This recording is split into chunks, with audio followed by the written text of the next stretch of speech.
اعوذ باللہ من الشیطان الرجیم بسم اللہ الرحمن الرحیم۔ سورۃ البقرہ آیت 241۔ اور طلاق یافتہ عورتوں کو بھی مناسب طریقے سے خرچہ دیا جائے، یہ پرہیزگاروں پر واجب ہے۔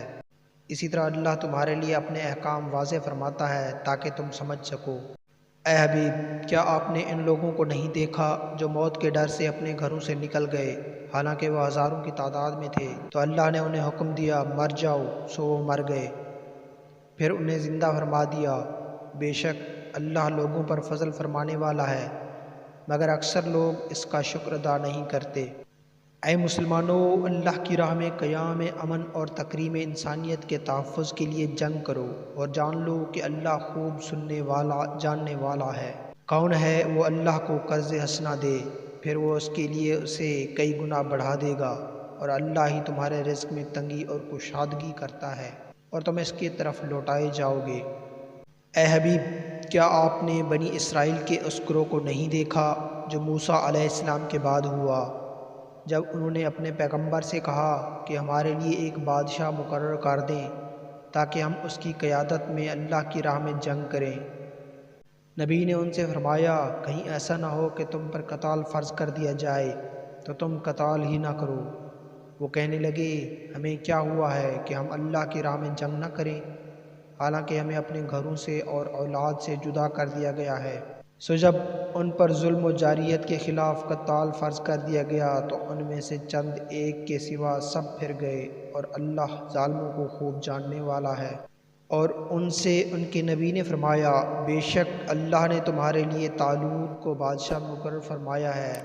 تو کہنے لگے کہ اسے ہم پر حکمرانی کیسے مل گئی، حالانکہ ہم اس سے حکومت کرنے کے زیادہ حقدار ہیں، اسے تو دولت کی فراوانی بھی نہیں دی گئی۔ نبی نے فرمایا، بے شک اللہ نے اسے تم پر منتخب کر لیا ہے، اور اسے علم اور جسم میں زیادہ کشادگی عطا فرما دی ہے، اور اللہ اپنی سلطنت کی امانت جسے چاہتا ہے عطا فرما دیتا ہے، اور اللہ بڑی وسعت والا خوب جاننے والا ہے۔ اور ان کے نبی نے ان سے فرمایا، اس کی سلطنت کے من جانب اللہ ہونے کی نشانی یہ ہے کہ تمہارے پاس صندوق آئے گا، اس میں تمہارے رب کی طرف سے سکون قلب کا سامان ہوگا، اور کچھ آل موسیٰ اور آل ہارون کے چھوڑے ہوئے تبرکات ہوں گے، اسے فرشتوں نے اٹھایا ہوا ہوگا۔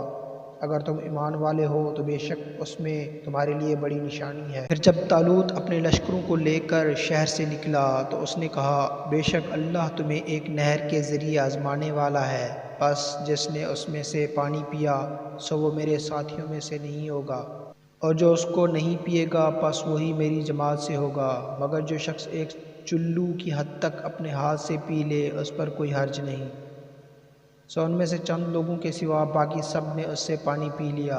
بس جب طالوت اور ان کے ایمان والے ساتھی نہر کے پاس چلے گئے تو کہنے لگے، آج ہم میں جالوت اور اس کی فوجوں سے مقابلے کی طاقت نہیں۔ جو لوگ یہ یقین رکھتے تھے کہ وہ شہید ہو کر یا مرنے کے بعد اللہ سے ملاقات کا شرف پانے والے ہیں، کہنے لگے، کئی مرتبہ اللہ کے حکم سے تھوڑی سی جماعت بڑی جماعت پر غالب آ جاتی ہے، اور اللہ صبر کرنے والوں کو اپنی معیت سے نوازتا ہے۔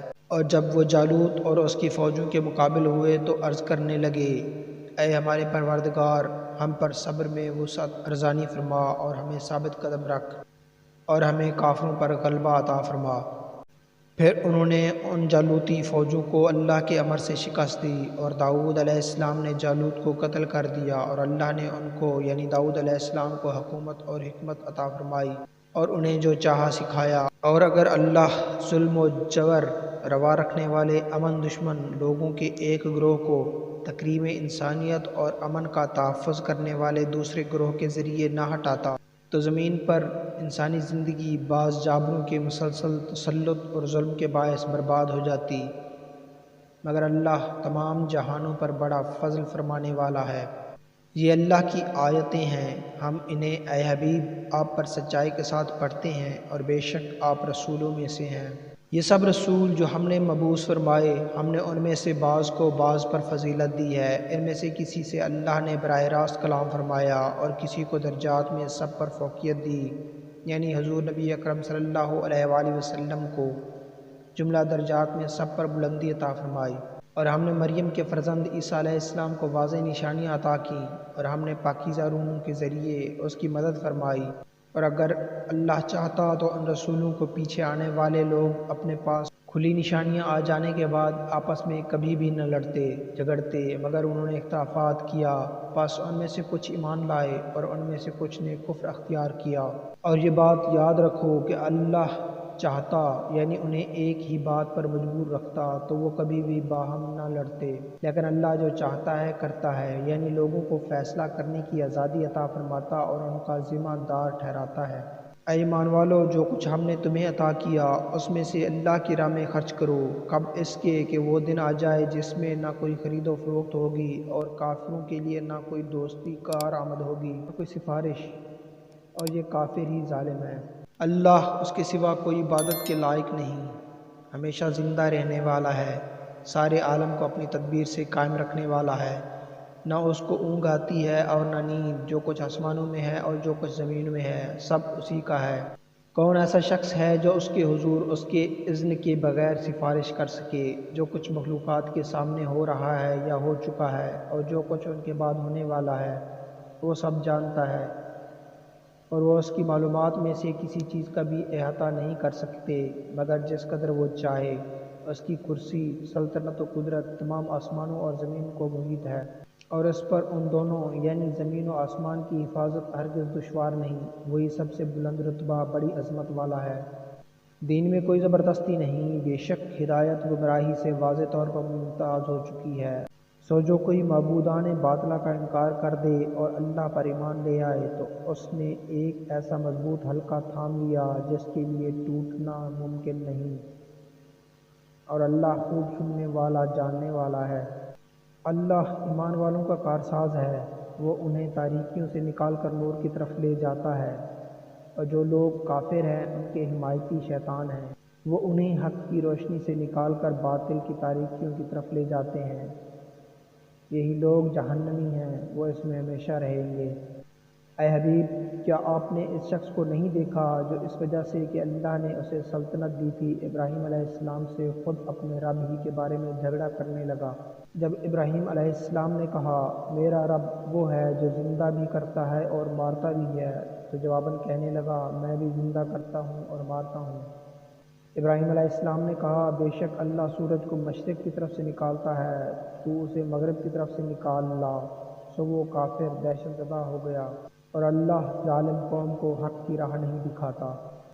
یا اسی طرح اس شخص کو نہیں دیکھا جو ایک بستی پر سے گزرا جو اپنی چھتوں پر گری پڑی تھی، تو اس نے کہا کہ اللہ اس کی موت کے بعد اسے کیسے زندہ فرمائے گا؟ سو اپنی قدرت کو مشاہدہ کرانے کے لیے اللہ نے اسے 100 برس تک مردہ رکھا، پھر اسے زندہ کیا۔ بعض نے پوچھا تو یہاں مرنے کے بعد کتنی دیر ٹھہرا؟ اس نے کہا میں ایک دن یا ایک دن کا بھی کچھ حصہ ٹھہرا ہوں۔ فرمایا نہیں، بلکہ تو 100 برس پڑا رہا۔ بس اب تو نے اپنے کھانے اور پینے کی چیزوں کو دیکھ، وہ متغیر باسی بھی نہیں ہوئیں، اور اب اپنے گدھوں کی طرف نظر کر جس کی ہڈیاں بھی سلامت نہیں رہیں، اور یہ اس لیے کہ ہم تجھے لوگوں کے لیے اپنی قدرت کی نشانیاں بنا دیں۔ اور ان ہڈیوں کی طرف دیکھ، ہم انہیں کیسے جنبش دیتے اور اٹھاتے ہیں، پھر انہیں گوشت کا لباس پہناتے ہیں۔ جب یہ معاملہ اس پر خوب آشکار ہو گیا تو بول اٹھا میں مشاہدتی یقین سے جان گیا ہوں کہ بے شک اللہ ہر چیز پر خوب قادر ہے۔ اور وہ واقعہ بھی یاد کریں جب ابراہیم علیہ السلام نے عرض کیا میرے رب مجھے دکھا دے کہ تو مردوں کو کس طرح زندہ فرماتا ہے۔ ارشاد ہوا کیا تم یقین نہیں رکھتے؟